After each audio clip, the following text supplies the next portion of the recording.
तो आइए बच्चों, आज हम नेक्स्ट चैप्टर में आए हैं, motion in a straight line. अच्छा, motion in a straight line में हम क्या क्या पढ़ेंगे? सबसे पहले हम ये डिस्कस करते हैं। हम क्या पढ़ेंगे? रेस्ट के बारे में। What is rest, what is motion, point object किसे कहते हैं, motion in 1D 2D and 3D with example, ठीक है। और डिस्टेंस एंड डिस्प्लेसमेंट। देखिए बेटा, डिस्टेंस और डिस्प्लेसमेंट तो एक अच्छा ठीक ठाक टॉपिक है, क्योंकि डिस्प्लेसमेंट से रिलेटेड ढेर सारे क्वेश्चंस वगैरह आते हैं। तो मैं कोशिश करता हूं कि ज्यादा से ज्यादा इसमें कवर करूंगा। अदरवाइज मैं नेक्स्ट वीडियो में आपको डिस्प्लेसमेंट के बारे में थोड़ी अच्छी सी चर्चाएं होंगी, क्वेश्चंस वगैरह हम लोग करेंगे, ठीक। चलिए, सबसे पहले रेस्ट, बहुत एकदम सिंपल लैंग्वेज में समझना है, ठीक है, रटने वाला काम नहीं। रेस्ट की बात है, हम लोग जनरली रेस्ट शब्द का प्रयोग भी करते हैं। रेस्ट कर रहे हो, बैठे हो, ये कर रहे हो, वो कर रहे हो, मतलब रेस्ट। रेस्ट में जिसको भी हम बोलते हैं, इसका मतलब वो चीज रुकी हुई है। क्या है? रुकी हुई है। अच्छा, किसके रेस्पेक्ट में रुकी हुई है, हम ये भी देखते हैं। अगर कोई कमरे में बैठा, हम कहते हैं कि भैया तुम कमरे में बैठे हो, हम ये बताते हैं कि तुम किस जगह पे बैठे हो, किसके रिस्पेक्ट में। It means we are talking about the surrounding, ठीक, सराउंडिंग के बारे में बात करते हैं। कुछ टाइप आप ये भी फ्रेम ऑफ रेफरेंस भी बोलते हैं उसको, with respect to the frame of reference, ठीक है। फ्रेम ऑफ रेफरेंस आप 9th क्लास में पढ़े होंगे, या फिर मैं थोड़ी सी चर्चा उसके बारे में भी करूंगा, ठीक है। तो सबसे पहले हम रेस्ट को डिफाइन करते हैं। रेस्ट, व्हाट इज रेस्ट, कि जब किसी भी ऑब्जेक्ट की पोजीशन नहीं बदलती है, किसके रिस्पेक्ट में? सराउंडिंग के रिस्पेक्ट में या फ्रेम ऑफ रेफरेंस के रिस्पेक्ट में, विद पैसेज टाइम, मतलब टाइम के साथ साथ या टाइम के बीतते साथ साथ किसी भी ऑब्जेक्ट की पोजीशन चेंज नहीं होती है, दिस इज कॉल्ड रेस्ट। जैसे मान लीजिए एक किताब रखी है टेबल पे, ये रहा आपका किताब और ये रहा जो भी टेबल वगैरह, ठीक। थोड़ा सा बनाते हैं हम लोग, टेबल वेबल बनाने का प्रयास करते हैं, ठीक है। ये किताब अगर टेबल पे रेस्ट पे है, अगर 2:05 पे ये थी और 2:10 पे भी हमें ये मिल रही है, तो इसका मतलब ये टेबल क्या थी? रेस्ट पे थी, विद टाइम। टाइम के रेस्पेक्ट में हम देख रहे हैं, और टेबल पे रखी हुई है, ठीक। सराउंडिंग अगर आप इसका मानो टेबल पे रखी है, किसी कमरे में रखी थी, तो इसकी पोजीशन चेंज नहीं हो रही है टाइम के साथ साथ। 2:05 पे भी ये यहीं पे था और 2:10 पे भी ये यही है, मतलब टाइम तो चेंज हुआ लेकिन उस पर्टिकुलर ऑब्जेक्ट की पोजीशन चेंज नहीं हुई। This is called on rest position. इसको हम क्या बोलेंगे? रेस्ट पे। अब तुम लोग सोच रहे हो कि रेस्ट को डिफाइन करने के लिए इतना ज्यादा तामझाम? जी हाँ है। हम अगर एक एक पॉइंट को देखेंगे तो इतनी डेफिनेशन चाहिए हमें रेस्ट को डिफाइन करने के लिए, मतलब ऑब्जेक्ट की क्या हो? पोजीशन चेंज ना हो with respect to the surrounding and the time. Time देखो, टाइम तो कांस्टेंट हो नहीं सकता कि टाइम को हम रोक दिए, भैया 2:05 पे रुके रहना, अभी हम उसकी पोजीशन को चेंज करें ना। टाइम हमारा क्या है? कंटिन्यू चलता रहता है, ठीक है। और हमारा बस हमको ये देखना है कि ऑब्जेक्ट की पोजीशन चेंज तो नहीं हो रही है, क्या 2 बजे क्या था, 2:05 पे क्या था, या फिर और किसी भी टाइम पे हम T1 T2 टाइम ले लो कि टाइम T1 से क्या हो गया? T2, लेकिन ऑब्जेक्ट वहीं का वहीं है। इसका मतलब ऑब्जेक्ट का टाइम के रिस्पेक्ट में, इसके सराउंडिंग के रिस्पेक्ट में, इतने टाइम में उसकी कोई भी पोजीशन चेंज नहीं हुई है, दैट इज कॉल्ड रेस्ट। अब डेफिनेशन आप लिख सकते हो कि an object is said to be at rest if it does not change its position with respect to the surrounding its time, ठीक है। ये रही रेस्ट की बात। अच्छा, अब हम किसकी बात करेंगे? अब हम बात करेंगे मोशन की। अच्छा, तो सर रेस्ट में अगर ऐसा होता है तो मोशन में कैसा होता है? मोशन और रेस्ट में केवल एक डिफरेंस है, केवल एक डिफरेंस ये है कि मोशन में ऑब्जेक्ट की पोजीशन चेंज होती है। साथ में बोलेंगे, ऑब्जेक्ट की पोजीशन क्या होती है? चेंज होती है। मतलब कि अब बहुत ही अच्छा डायग्राम हम आपको बना के उसके साथ सिखाने का प्रयास करते हैं। ये रहा, ये क्या है प्यारे बच्चों? पहचाने की नहीं? क्या है ये है पेड़। अगर नहीं दिख रहा है आपको तो मैं लिख दूं, जिससे आप मान जाएंगे कि ये क्या है? पेड़ है। राइटिंग कर, डायग्राम थोड़ा मेरा बहुत बढ़िया वाला है। अच्छा, ये भाई साहब कोई हैं? कौन से भाई साहब हैं? देखते हैं। ये कोई भाई साहब थे जो T1 टाइम पे यहां थे। अपना बढ़िया बाल वाल इनका बनाते हैं हम लोग हैं। टाइम T1 था। ये तो बहन जी बन गई, ओह सॉरी, भाई साहब हैं ये कौन है? भाई साहब। तो ये भाई साहब T1 टाइम पे इस पोजीशन ए पर थे, और हमने देखा कि जब टाइम हमारा क्या हुआ? T2, तो ये यहां पे पहुंच गए। ये रास्ता है, रास्ता, ठीक, मैं रास्ता बना दे रहा हूं, ये गड्ढे नहीं हैं बेवकूफों, ये गड्ढे नहीं हैं। देखो ये T2 पोजीशन पे, T2 टाइम पे यहां पहुंच गया, तो अब हम क्या कहेंगे कि इसकी पोजीशन चेंज हो रही है कि नहीं हो रही। जब मैंने T1 टाइम पे देखा, मतलब मैं सुबह 6 बजे देखा तो यहां थे और 7 बजे यहां पे थे। अरे ये तो बड़ा टाइम, 1 घंटे में इतना ही दूरी चला। अरे मान लो यार टाइम का डिफरेंस है, T1 पे यहां थे और T2 पे यहां थे, तो इसका मतलब अब हम कैसे, अगर ये पेड़ ना होता तो हमें कैसे पता चलता। ठीक, पेड़ है, दिस इज सराउंडिंग, या फिर आप इसको क्या मान सकते हो, frame of reference, frame of reference. Diagram कैसा लग रहा है प्यारे बच्चों, कमेंट करिए जरा तो, हाँ तब लगेगा कि समझ में आ रहा है। तो ये भाई साहब ए टाइम, सॉरी ए पोजीशन पे थे T1 टाइम पे, इनका मतलब है कि टाइम के और सराउंडिंग के रिस्पेक्ट में इसकी पोजीशन क्या है, चेंज। पहले ये इस पेड़ से S1 डिस्टेंस पे था, अब इस पेड़ से कहां चला गया है, S2 डिस्टेंस पे। अगर फाइनली देखा जाए तो A और B की दोनों पोजीशंस के बीच में इसकी डिस्टेंस क्या हुई है, चेंज हुई है। डिस्टेंस मतलब पोजीशन इसकी क्या है, चेंज हुई है, और टाइम भी हमारा क्या है, चेंज हो रहा था, और इसको चेंज होना भी था। हमने सराउंडिंग देखा पेड़ भाई साहब को, तो हमने देखा कि सराउंडिंग के रिस्पेक्ट में इस ऑब्जेक्ट मतलब इस व्यक्ति की, इस भाई साहब की पोजीशन क्या है, चेंज हो रही है। तो हमने इसको कहा कि भैया ये मोशन में है। अब मोशन के 2-3 एग्जांपल आप लोग बताओ, जैसे चलती हुई कार, चलती हुई स्कूटी, चलती हुई मोटरसाइकिल, चलती हुई साइकिल है, पंखा मोशन में होता है कि नहीं, धरती हमारी मोशन करती है कि नहीं करती है, हम दौड़ते हैं तो मोशन में होते हैं कि नहीं। मतलब कि ऐसी चीज, ऐसे ऑब्जेक्ट, ऐसा हर ऑब्जेक्ट जो क्या है टाइम के रिस्पेक्ट में अपनी पोजीशन को चेंज करता हो, उसको हम क्या बोलेंगे, मोशन। ठीक, डेफिनेशन आप लिख लीजिएगा। डायग्राम अगर सुंदर लगा हो तो आप एक बार कमेंट कर दीजिएगा। उसके बाद हम आगे बढ़ेंगे पॉइंट ऑब्जेक्ट को। हम फिजिक्स में जनरली पॉइंट ऑब्जेक्ट के बारे में बातें होती है, this is point object, point object, point object. तो क्या है ये पॉइंट ऑब्जेक्ट? सबसे पहली बात कि पॉइंट ऑब्जेक्ट हम किसको मान सकते हैं, किसके रिस्पेक्ट में किसको मानते हैं, ये हम आपको समझाएंगे, देख लीजिए। चलिए, पॉइंट ऑब्जेक्ट की अगर मैं बात करूं तो पॉइंट ऑब्जेक्ट क्या है भैया? पॉइंट ऑब्जेक्ट बहुत ही बढ़िया बेहतरीन एग्जांपल है। अगर कोई एक ट्रेन है, क्या है, कोई ट्रेन है, और ट्रेन है तो ट्रेन की लंबाई कितनी होती है? छोटी ट्रेनें भी होती हैं, बड़ी बहुत बड़ी होती हैं, तो मैक्सिमम मैं आपको 800 मीटर या 1 किलोमीटर लंबी ट्रेन में मान लेता हूं। अब वो 1 किलोमीटर लंबी ट्रेन 3000 किलोमीटर की डिस्टेंस अगर कवर करे, कितने की? 3000, मतलब ये मानो कि आपके भारत देश में जम्मू कश्मीर से चले और कहा, मुंबई लास्ट तक, एकदम केरल साइड तक, तो कितनी डिस्टेंस कवर करती है?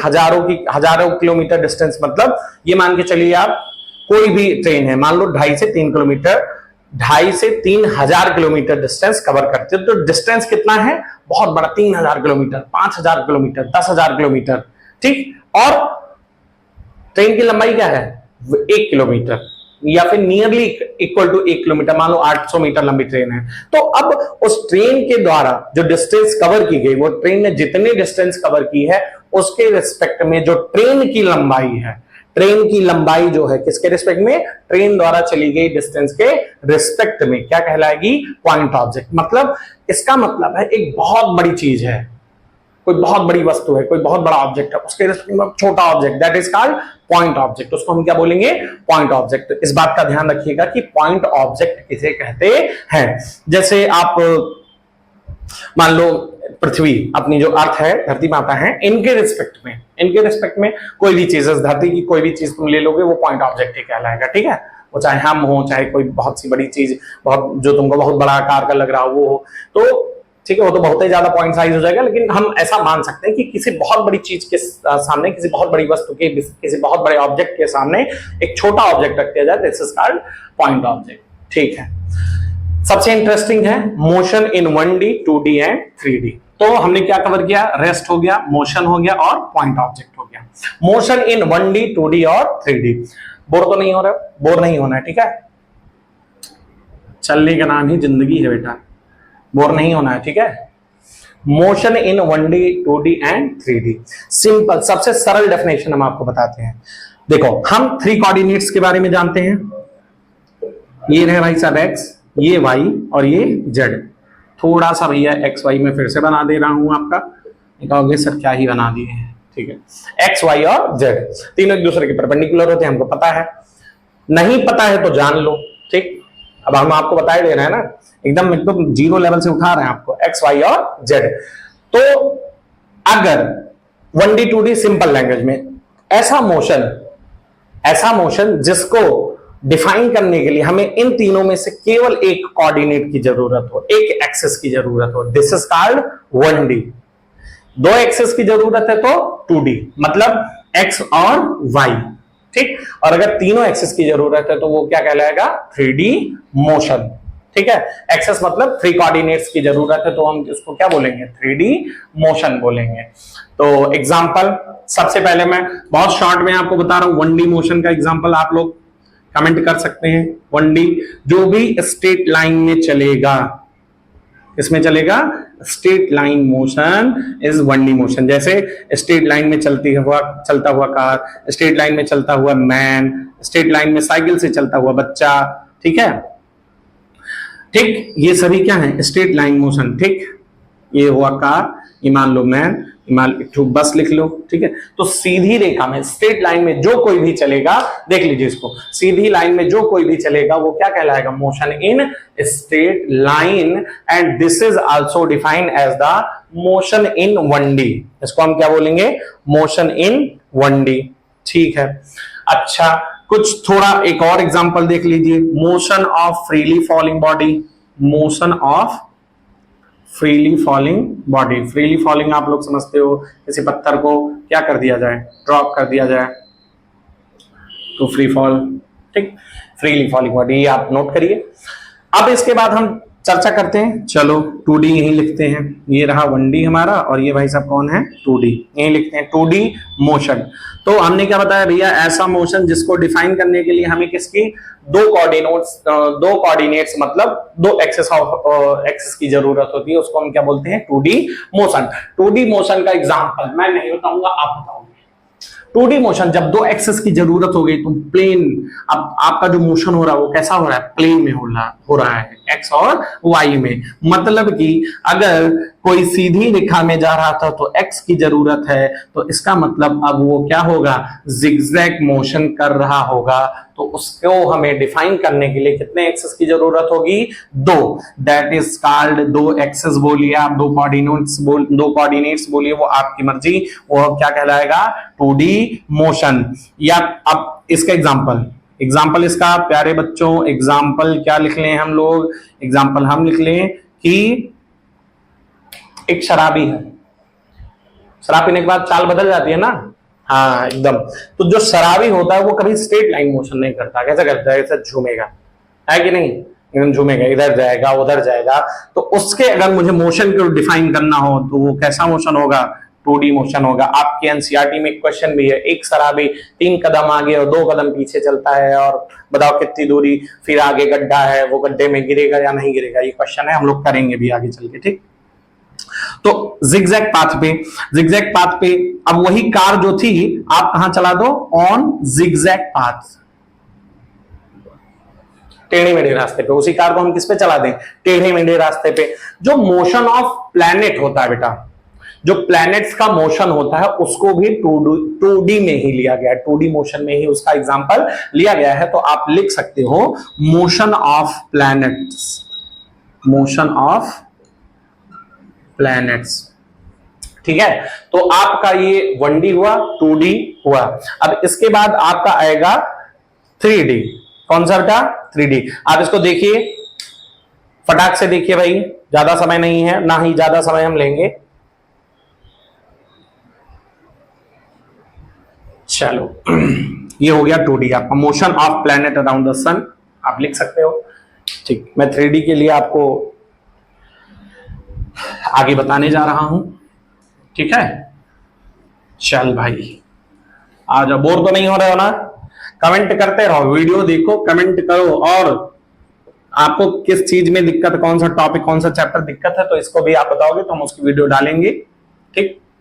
3D मोशन बहुत सिंपल है बेटा, जितनी उड़ने वाली चीजें हैं जो धरती पे नहीं है उसको हम कौन सा मोशन देंगे, 3D मोशन। जैसे मतलब पहले हम डेफिनेशन, जिसको हमें डिफाइन करने के लिए एक्स वाई जेड 3 कोऑर्डिनेट्स की जरूरत हो, 3 एक्सेस की जरूरत हो, उसे हम क्या बोलेंगे? 3D motion.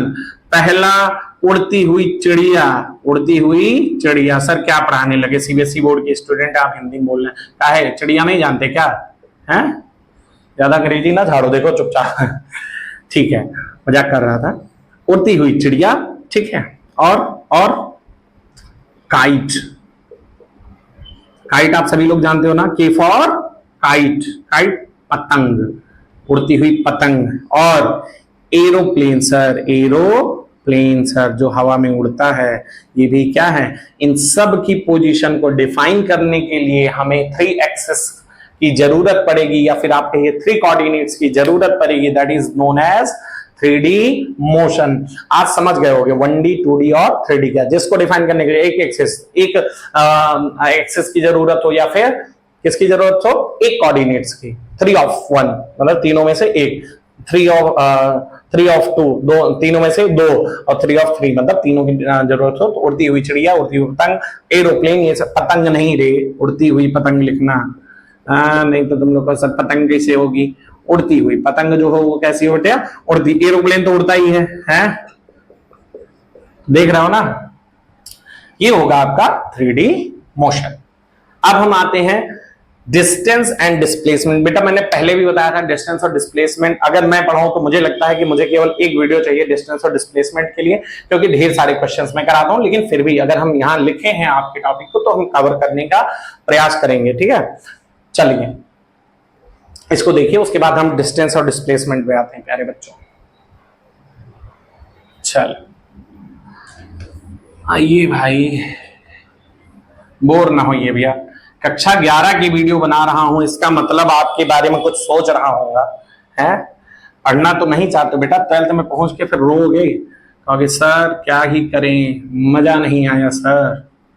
डिस्टेंस दोनों को साथ में लेके चलते हैं, अच्छा लगेगा आपको भी। This is displacement. हिंदी में क्या ही सर हिंदी में लिख रहे हो? हिंदी में है विस्थापन। और this is distance means distance. Distance means distance. Very good, वाह, दूरी। अब डिस्टेंस, अगर तुम यहां से गए अपने मामा के घर, तुम यहां से कहां गए? अपने मामा के घर। फिर मामा के घर से लौट आए, बोलो भाई, गए मामा के घर? सब लोग जाते हैं गर्मी की छुट्टी में। तो मामा के घर गए, मामा के घर से लौट गया। मैंने कहा बेटा कितना डिस्टेंस था तुम्हारे मामा के घर का? तुमने कहा मान लो तुम्हारे मामा के घर का था 100 किलोमीटर दूरी थी, 100 किलोमीटर की डिस्टेंस थी। तुमने कहा 100 किलोमीटर था सर। मैंने कहा गए और लौट आए, सर 100 किलोमीटर है मामा घर। अरे भैया गए और लौट आए, अच्छा सर, तो सर 200 हो गया। तुमने क्या किया? जाने वाला भी जोड़ा और आने वाला भी जोड़ा। तो डिस्टेंस वो तुम क्या बता रहे हो? डिस्टेंस, डिस्प्लेसमेंट नहीं बता रहे हो। हम तुमसे कहें यार तुम्हारे मामा के घर जाने का जो रास्ता है वो कोई और शॉर्टकट है कोई? तो अगर है शॉर्टकट और वो इस जो बताए डिस्टेंस तुम 100 किलोमीटर उससे कम है, उसको हम डिस्प्लेसमेंट कह सकते हैं। क्यों? क्योंकि अभी मैं बात कर रहा हूं मैं यहां पे एग्जांपल लिखता हूं थोड़ा सा तुमको दिखे। ये रहा ए पॉइंट और ये रहा तुम्हारा बी पॉइंट। ये है तुम्हारा घर। किसका घर? तुम्हारा घर। और ये रहा मामा जी का घर। किसका घर है बेटा? मामा जी का। तो हमने कहा कि यार ऐसा है कि ये रहा रास्ता मामा के घर का, तुम 100 किलोमीटर की दूरी थी, तुमको नहीं पता था, हाईवे पाए और एकदम बढ़िया दौड़े दौड़े चले गए। तो 100 गए और 100 आए। हमने कहा बेटा डिस्टेंस कितना कवर किया? तुमने कहा कि सर ऐसा है 100 किलोमीटर था, तो 100 गए 100 आए, मतलब 100 प्लस 100 कितना हो गया? 200 किलोमीटर का डिस्टेंस मैंने कवर किया। मैंने कहा कोई शॉर्टकट है तुम्हारे मामा घर का? कहोगे सर मुझे तो नहीं पता, लेकिन मुझे पता चला कि यार एक ऐसा रास्ता है, कुछ बीच में नदी वदी पड़ रही थी, लेकिन ओवर ब्रिज का भी काम चल रहा है, ठीक है, लेकिन मोटरसाइकिल जा सकती है। तो मैं उठाया मोटरसाइकिल और चला गया तुम्हारे मामा घर। क्या करने गया था बताओ? पढ़ाई लिखाई पूछने। हालांकि मामा जी को तो कुछ नहीं पता होगा, तुम लोग बेवकूफ बनाते रहते हो सबको। तो ये जो डिस्टेंस हम गए कहां गए, हम भी तुम्हारे कहां गए, मामा के घर गए। तो हम ये जो डिस्टेंस गए भैया, ये हमको कुल, चलो बहुत ज्यादा कम हो जाएगा बेटा, 75 किलोमीटर का पड़ा। बहुत अच्छे, मामा के घर जाते जाते हम डिस्टेंस और डिस्प्लेसमेंट अगर समझ गए ना बेटा, तो तुम्हारे जीवन की सबसे बड़ी अचीवमेंट होगी। मामा के घर जाके बर्बाद होते हो खाली तुम लोग, हैं, खाओगे, पड़े रहोगे, सेवा सत्कार होगा। 100 किलोमीटर, तो तुम जो गए वो 100 किलोमीटर की डिस्टेंस थी, मैं जो गया वो 75 ही पड़ा, 75 एंड 100, ठीक। अब 75 किलोमीटर वाला जो डिस्टेंस था, अब इसमें से डिस्टेंस और डिस्टेंस मैं अगर अप डाउन किया तो 75 प्लस 75 150 हुआ। तुम कितना चल के आए थे, 200। फिजिक्स का टीचर हूं इसीलिए कम चलना पड़ा है। तो जो मैं चल के आया था, मैं चल के क्या आया था, जो तुम्हारे घर और तुम्हारे मामा के घर के बीच का जो डिस्प्लेसमेंट था वो कितना था, 75 किलोमीटर। इसका मतलब अब तुम्हारे दिमाग में क्लिक करेगा, चल के आया नहीं हूं, ध्यान रखना, मैं तुम्हारे मामा घर अभी गया ही हूं, चल के आ जाऊंगा तो कुछ और हो जाएगा। अब तुम्हारे मामा घर गया था तो कितना डिस्टेंस कवर किया, 75। तुम कितना कवर किया, 100, मतलब तो तुमसे कम किया। इसका मतलब तुम्हारे घर और तुम्हारे मामा जी के घर के बीच की जो शॉर्टेस्ट डिस्टेंस थी वो कितनी थी, 75 kilometre. And this is displacement, this is displacement. अब तुमको चमकेगा कि अच्छा सर, तो किन्हीं दो बिंदुओं के, किन्हीं दो पॉइंट्स के बीच की जो मिनिमम डिस्टेंस होती है that is called displacement. This is कि दो पॉइंट्स के बीच में जो मिनिमम डिस्टेंस होती है बेटा, उसको हम क्या बोलते हैं, जो मिनिमम डिस्टेंस होती है, मिनिमम शॉर्टेस्ट, उसको हम क्या बोलते हैं, डिस्प्लेसमेंट। ये जो तुम गए थे, क्या ये डिस्टेंस नहीं है, डिस्टेंस है, लेकिन इसके रिस्पेक्ट में वी का, अगर मैं कहूं ए से बी एक रास्ता ये है, एक रास्ता ये है, तो शॉर्टेस्ट डिस्टेंस ये है, तो ये डिस्प्लेसमेंट होगा। मैंने कहा ए से बी का डिस्प्लेसमेंट क्या, तो एक सीधी लाइन खींच दो। और एक चीज ध्यान रखना, किन्हीं दो पॉइंट के बीच का जो शॉर्टेस्ट डिस्टेंस होता है वो स्ट्रेट लाइन होता है, तो वो डिस्प्लेसमेंट हमेशा होगा। अब मैं कहूं कि ये रहा तुम्हारा घर, ये रहा मेरा घर, तुम चले आओगे सर मुझे फिजिक्स की एक तो किताब बता दीजिए, फोन नहीं कर पाए क्योंकि बैलेंस तो था नहीं तुम्हारे पास। ठीक है, तो ए से तुम बी आए और एक ही रास्ता था। मैंने कहा डिस्टेंस कितना है, तुमने कहा सर 10 किलोमीटर, साइकिल चला गया, थक गए। मैंने कहा डिस्टेंस कितना है, तुमने कहा सर 10 किलोमीटर। मैंने कहा डिस्प्लेसमेंट कितना है, तो तुमको पता है कि सर के घर के बीच का रास्ता क्या है भैया, एक रास्ता था, तो हम वही वाला गए, तो हम सर डिस्प्लेसमेंट भी जाए। क्यों, क्योंकि मेरे और तुम्हारे घर का मतलब सर मेरे और आपके घर का जो रास्ता है उसके बीच का जो 10 किलोमीटर डिस्टेंस का एक ही रास्ता है सर, और वो सबसे शॉर्टेस्ट है सर। अगर मैं ऐसे जाऊंगा तो वो लॉन्गेस्ट हो जाएगा, ऐसे जाऊंगा वो लॉन्गेस्ट हो जाएगा, वो क्या होगा, डिस्प्लेसमेंट नहीं होगा। आप समझे, मतलब जो मोशन के टाइम पे, मोशन के टाइम पे जो टोटल पाथ लेंथ होती है, क्या होती है, पाथ लेंथ होती है, कितना गए कितना आए सब जोड़ लो, एक एक इंच जोड़ लो, वो सब क्या कहलाएगी, डिस्टेंस। और डिस्प्लेसमेंट लॉजिकल तरीके से shortest distance between initial and final position, ये भी ध्यान रखना, shortest distance between initial and final position. जब तुम्हारे मामा के घर में गया तो मेरा डिस्प्लेसमेंट था कितना, 75। अब मामा के घर गया और अपने घर मतलब तुम्हारे घर भी गया, मामा के घर, फिर तुम्हारे घर आके गया, तो मेरा डिस्प्लेसमेंट कितना है, बता सकते हो, कमेंट कर सकते हो, हैं, टॉफी खिलाऊंगा, डिस्प्लेसमेंट कितना हो जाएगा, 0।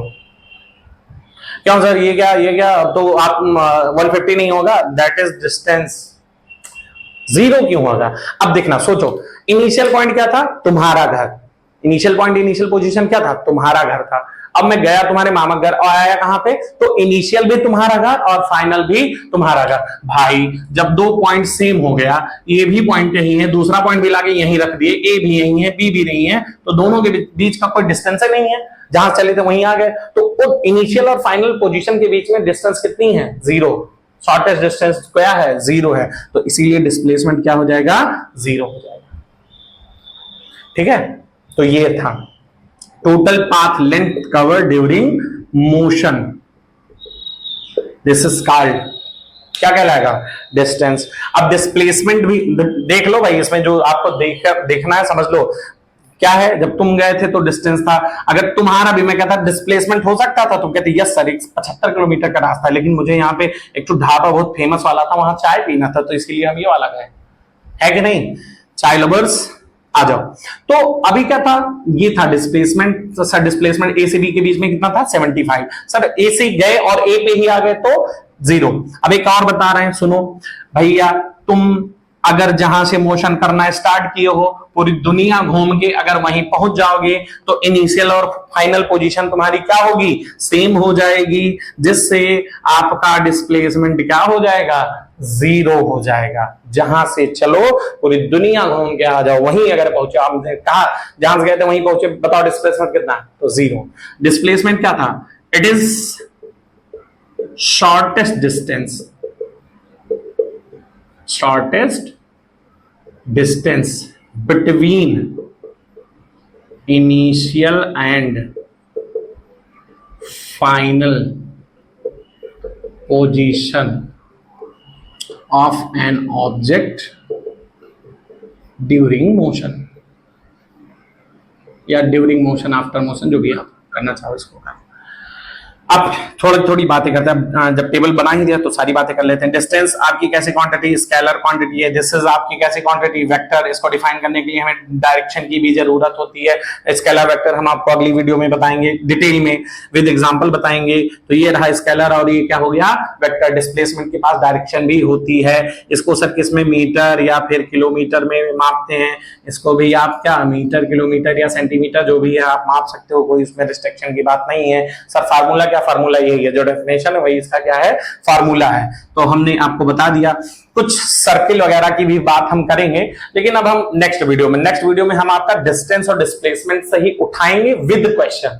अभी हमने आपको यहाँ डिटेल बता दिया, एक बार वहां फटाक से आपको रिवाइज करने के बाद हम क्या उठाएंगे, इसके क्वेश्चन। डिस्प्लेसमेंट के बहुत अच्छे क्वेश्चन है, तो कम से कम 2 से या 2-3 के आसपास अच्छे क्वेश्चन आपको करवाएंगे, डिस्टेंस और डिस्प्लेसमेंट, जिससे आपको डिस्प्लेसमेंट का कोई भी क्वेश्चन आपको फंसा नहीं सकता, लेकिन कॉन्सेप्ट आपका क्लियर होना चाहिए। डिस्प्लेसमेंट सिंपल, हमको जब भी कोई डिस्प्लेसमेंट पूछे, हमें क्या डिस्टेंस और कुछ नहीं देख, हमें देखना है इनिशियल पोजीशन कहां है और फाइनल कहां है, कब से कब के बीच में पूछ रहा है, उसके बीच की दूरी आप क्या है मेजर करके बता दो कि भैया ये हमारा क्या हो जाएगा, डिस्प्लेसमेंट हो जाएगा। ठीक है प्यारे बच्चों, आप ये सब अपना देख लियो भैया, नोट कर लीजिए, और जैसा भी है आपको अगली वीडियो में हम इसी टॉपिक को कंटिन्यू करते हुए विद क्वेश्चंस। उसके बाद स्पीड, चलिए थोड़ी सी हम एक झलकी देखते हैं। स्पीड हो गई, वी आर टॉकिंग वेलोसिटी, जितने भी टाइप की स्पीड है, एवरेज है, इंस्टेंटेनियस है, वेलोसिटी है।